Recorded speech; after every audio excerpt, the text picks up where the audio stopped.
So I'll be showing you how you can send an audio message to someone who has an Android phone. This might also apply to someone using an iPhone, but they've not activated iMessage, and that means you cannot send an audio message to that user.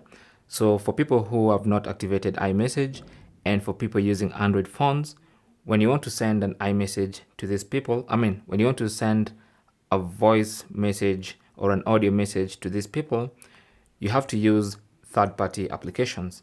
So for instance, you can use an app like Facebook Messenger. That's one of them. Another app that's more popular is WhatsApp. Okay, so you can go to WhatsApp and find that contact, hoping they use WhatsApp, or if they don't, you can tell them to install WhatsApp. It's pretty simple. It gets connected to your phone number, and it works just as well as as uh, as iMessage.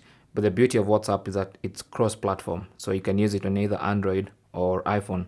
So go to WhatsApp, find the contact you want to send a voice message to, and then tap on the microphone icon. Actually, tap and hold the microphone icon, and it's going to start recording. This is a message to Peter, which I hope he will completely ignore because he knows it's a test message. But yeah, hopefully.